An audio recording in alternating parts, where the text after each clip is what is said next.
सभी को मेरा नमस्कार और प्रेमियों को जय सच्चिदानंद। तो आज हम स्वयं की आवाज बुक में अध्याय जानेंगे 3।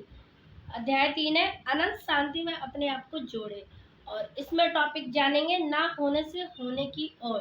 तो इस पे प्रेम रावत जी ने क्या लिखा है ना होने से होने की ओर पे। और अभी पहले हम पढ़ेंगे, सुनेंगे, समझेंगे और अपने विचार स्पष्ट करेंगे। अगर आप प्रेम रावत जी को जानना चाहते हैं तो आप वीडियो के लास्ट तक बने रहें, मैं आपको बताऊंगी उनके बारे में। तो स्टार्ट होता है यहाँ से। पर हम कैसे उसे जाने दें, हमें नहीं चाहिए।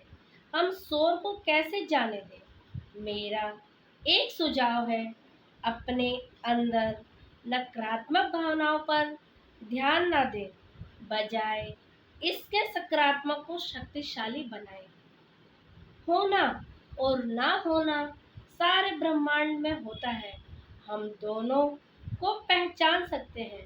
पर जब बात हमारे जीवन की आती है, हमें यही चुनना चाहिए कि हम किसे सबसे अधिक मौजूद और शक्तिशाली बनाना चाहते हैं। मेरे अनुभव में ये ज़्यादा बेहतर होगा कि बिना किसी फेरबदल के हम होने को बढ़ावा दे, बजाय ना होने की। यदि हम में साहस की कमी है तो डर आगे आ जाएगा। डर से लड़ने का सबसे अच्छा तरीका क्या है? अपने साहस को बाहर लाना और इसे एक बार फिर से स्थापित करना। यदि आप अपनी स्पष्टता के संपर्क में नहीं हैं तो दुविधा होगी। आप अपनी स्पष्टता को आगे लाकर अपनी दुविधा को दूर कर सकते हैं। आप गलत चीज़ों को कैसे हटाएंगे? आप खुद से शुरुआत करके लोगों को एक सचेत जिंदगी जीने में मदद करें। अंधेरे को खत्म करने के लिए रोशनी को लाएं। आगे है, क्या आपको याद है कि स्कूल में टीचर आती थी और पूछती थी, क्या सभी उपस्थित हैं? ये सुनकर मुझे हमेशा हंसी आती थी। वे लोग जो वहाँ नहीं है वो नहीं कह सकते हैं, नहीं मैं यहाँ नहीं हूँ। हम उसी के साथ काम कर सकते हैं जो मौजूद है। हम नफरत से छुटकारा नहीं पा सकते। यदि हम नफरत को हटाते हैं तो वह एक खाली जगह छोड़ देगा और इस प्रकृति में खाली जगह ना किसी चीज से भर जाती है। बजाय इसके हमें प्यार को चुनना चाहिए। अगर प्यार नहीं है तो ये खाली जगह बनाता है जो बहुत जल्दी नफरत से भर जाती है। प्यार को आगे लाइए और नफरत अपने आप समाप्त हो जाएगी। आगे है, जब आप जमीन में एक गड्ढे के बारे में सोचते हैं तो वे कुछ ऐसा है जो है या कुछ ऐसा जो नहीं है। क्या ये कोई ऐसी चीज है जिसका अपना कोई आकार है या नहीं? फिर ये किसी दूसरी चीज का ना होना। गड्ढा केवल इसलिए होता है क्योंकि कुछ और है जो वहाँ नहीं है। आप गड्ढे को एक जगह से दूसरी जगह नहीं ले जा सकते हैं।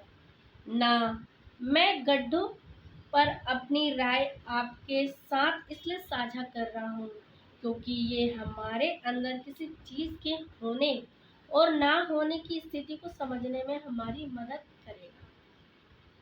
कुछ पंक्तियाँ देखिए। दुख क्या है? सुख का ना होना। भ्रम क्या है?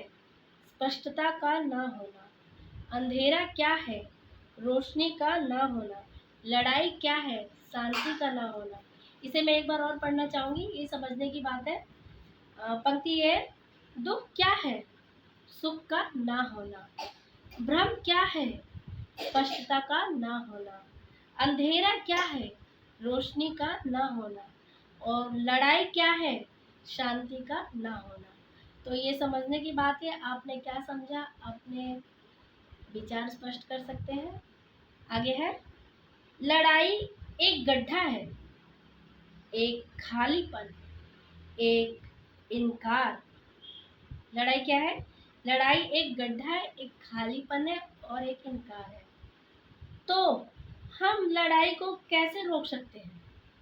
इस गड्ढे को किसी और चीज से भरकर, और सबसे बढ़िया चीज जिससे इसे भर सकते हैं वो है शांति। हम शांति को कहाँ पा सकते हैं? हर एक मनुष्य के अंदर। और हम लड़ाई रूपी गड्ढा कहाँ पा सकते हैं? हर एक मनुष्य के अंदर। तो ये समझने की बात है। इस टॉपिक से मैंने ये समझा है कि प्रेम रावत जी ने ये कहा है कि शांति क्या है और अशांति क्या है।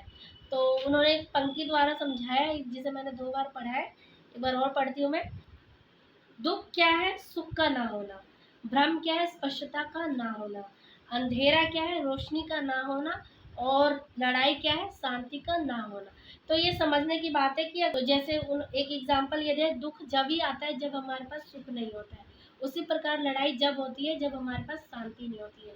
तो ये समझने की बात है। प्रेम रावत जी ने इस चीज़ को गहराई से ही बताया कि दुख क्या है, लड़ाई लड़ाई क्या होती है। लड़ाई यानी एक गड्ढा के समान होती है। अगर ये जब गड्ढा भर जाता है, ये जो गड्ढा होता है ये खालीपन होता है, खालीपन और एक इनकार होता है। तो ये समझने की बात है, जब ये गड्ढा भर जाता है तो अपने आप ही सूखा जाता है। तो ये समझने की बात है, जिसका वर्णन मैं नहीं कर सकती। अगर आप प्रेम रावत जी को जानना और सुनना समझना चाहते हैं तो आप उनको फॉलो करिए और उन्हें सुनिए, समझिए। तो जिस तरह मैंने समझा है उन्हें, उस तरह आप भी ज़रूर समझोगे।